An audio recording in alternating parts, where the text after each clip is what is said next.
Hey everyone, welcome back to a new Wizard101 video. Today I wanted to kind of theorize and just talk about what I think we're going to be seeing for spells in Empyrea Part 2.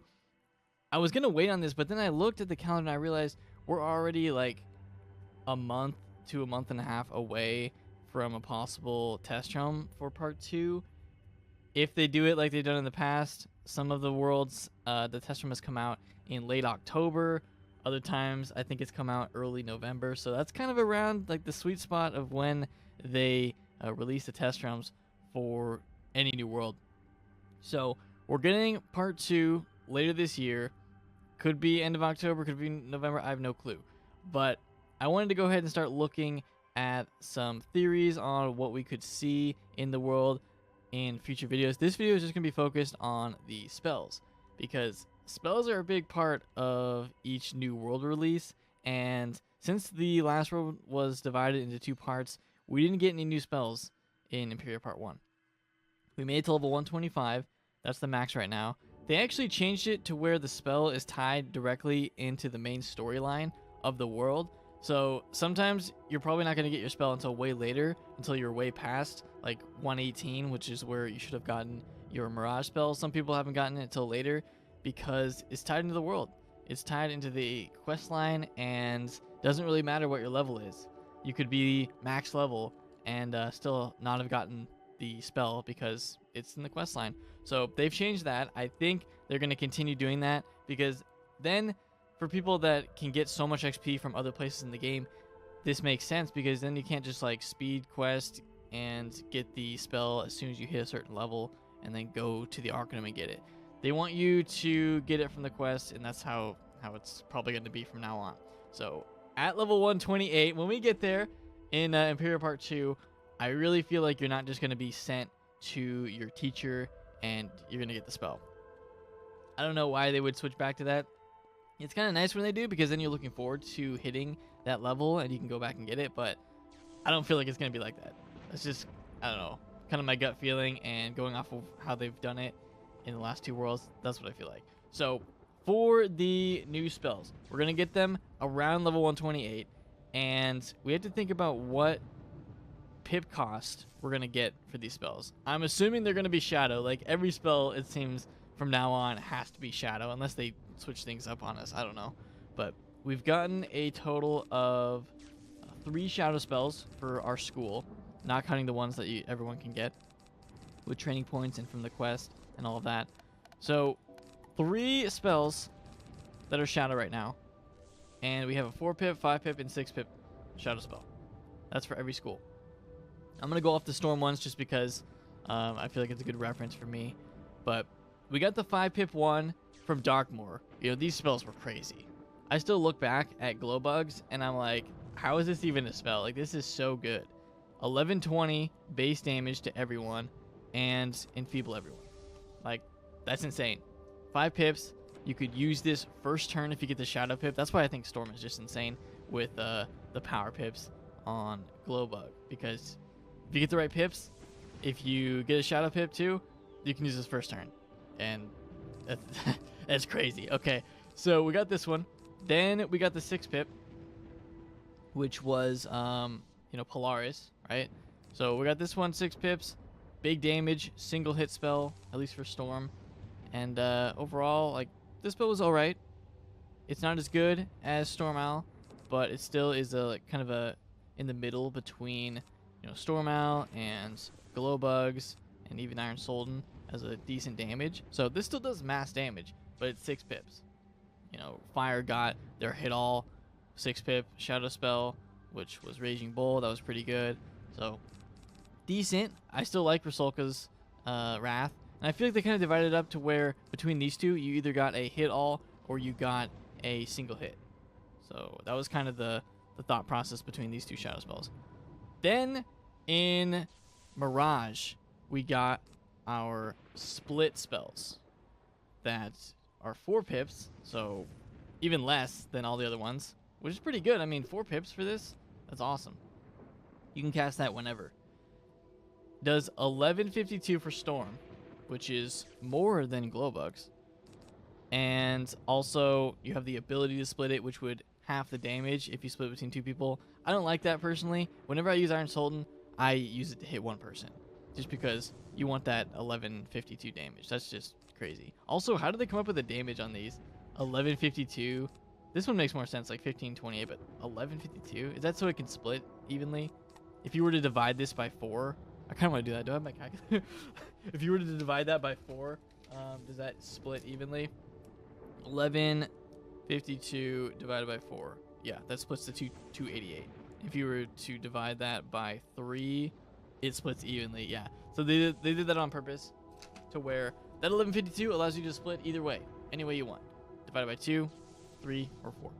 So I was wondering about that. I never actually did the math. And then this one, 1445. That's still a lot of damage, but those are the spells that we have. And we got to think about the next one. Okay, so in Empyrea Part 2, how are they going to go about it? Are they going to give us the rank 7 shadow spell right here? This is the one we're missing. This is the last one on the page that we're missing is the rank 7. That would make sense because then we went 4, 5, 6, 7. 7 pip shadow spells. Can you guys even imagine that right now? Like, it would have to be bigger and better than these. So maybe it would rival our 10 pip spells. But I feel like it should do something in addition to just damage. If they up the damage, are they going to keep the 65%? Because you got to remember that they lower the accuracy on some of these. Not glow bugs. Glow bugs is at a nice 70%. But the other ones, 65%. So they've been doing that for the new spells. If it's 65% or 5% lower than your usual accuracy, are we just going to get more damage and maybe an extra kind of mechanic or ability? Are they going to do a new mechanic like the split thing? Are they going to allow us to split on this spell too? I kind of hope they don't. I kind of want them just to leave that on the 4 pip spells and then give us something extra.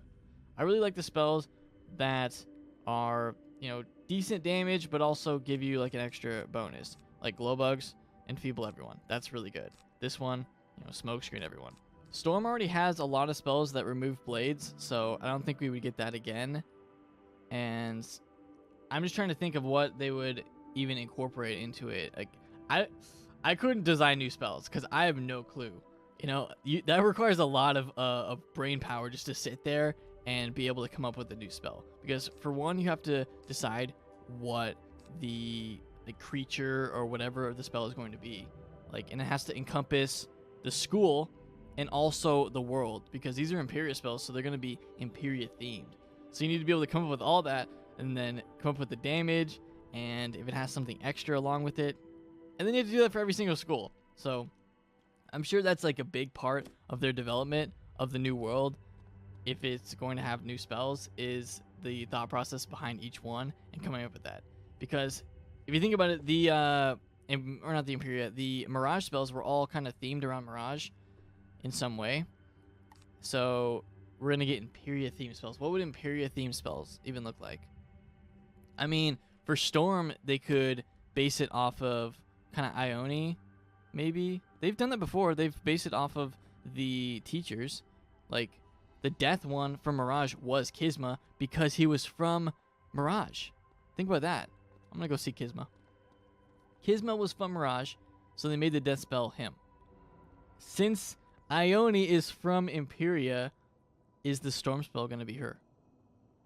I kind of feel like that's likely. That'd be pretty cool. I think that would be awesome. If they do that, then I'd be pretty happy about that. I mean, being able to summon Ione, like, in some way. Maybe it's not just her. It could be something else. But it could be based on her. So, I feel like that would be pretty neat. I would like to see that. I'm trying to think of the other... oh, yeah, in Polaris, when we got the Polaris spell, we summoned Baba Yaga. In Wallaroo, we're going to summon Xander. No, I don't know. When are we going to Wallaroo? The balance teacher is Jackie, right? She's also, I think, from Wallaroo. And the ice teacher is... I don't even know. Where's the ice teacher from? I'm going to go see him. Where's this guy from? He's a moose, right? Where's the moose guy from? Do we even know that? I have no clue what this guy's... Dude, who even are you? Do we even know anything about you? I don't know what world this guy's from. If you guys know, let me... He's not from Polaris, though? Wait. Hold on. Hold on. I need to see. Sometimes you can tell what world they're from the pictures. That's Polaris. You're from Polaris, dude?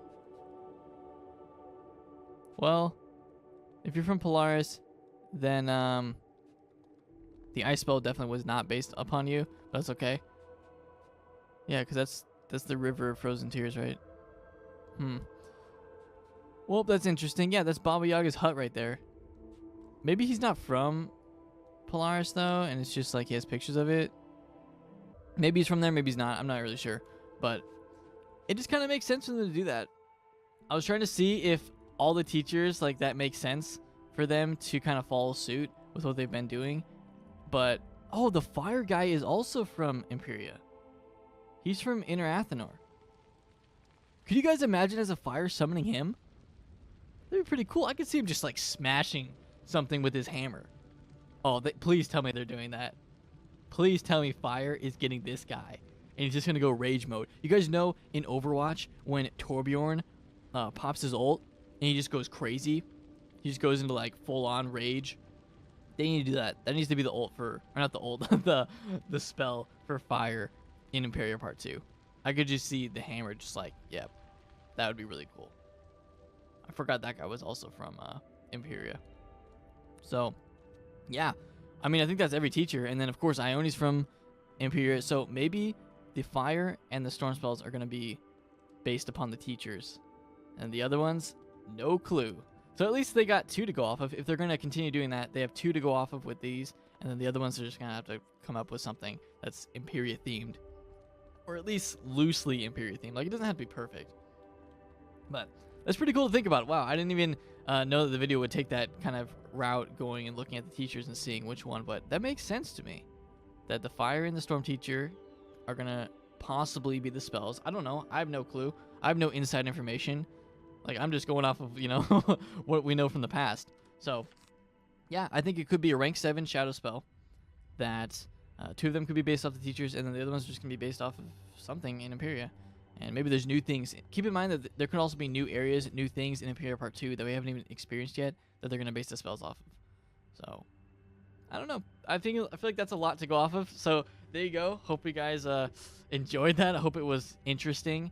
I really feel like the part looking at the teachers and how the spells kind of mix in with that, I feel like that was actually really cool. So, I like that. Maybe at some point, all the spells will be based on one of the teachers from that school. Because we've already had 2 of them, Myth and Death. And the other ones I could see at some point in the future. You know, I really want to summon Xander. I want to summon Xander as my life spell and have him just, like, I don't know, mind control the guys with something. I just want him to, like, mind control or do something really, really powerful with the Force. Because he can control the Force, right? He's basically Yoda. I'm stuck. He's basically Yoda, right? He can summon things with his mind. Is he gonna think? I'll be just looking. So yeah, I want to learn more about Xander for sure. Like, that's one of the teachers that I really, really want to know more about. So that's gonna do it for me. Hope this video was interesting for you guys. It definitely was interesting for me. Like, I didn't even think we would go down this route, but it's got potential. I really just feel like they wouldn't go to 3 pip shadow spells. That makes no sense. 7 pip has to be it. Has to be 7 pip, or they could not go shadow spells and do this, but they would never. Do you guys think they would ever go above 10 pips on these spells? Because we have the ability to get to 11 pips, 12, even, like, I think 14 is the max for power pips. If you had all power pips, I think it's 14. Are we ever gonna be able to go past that? That'd be weird, but it's possible. I really think that we need to fill in this shadow spot though with 7. So let me know what you guys think of this video. It was kind of a theory/discussion video, so go ahead and put in the comments what you guys think as well, if this makes sense to you. If it doesn't, hey, go ahead and say. But I'm excited for Imperial Part 2. I'm sure we'll see it sometime in November, maybe October if we're lucky, if they decide to put that test term out earlier. But thanks again for watching. Leave a big like if you guys have enjoyed this, and I'll see you all next time.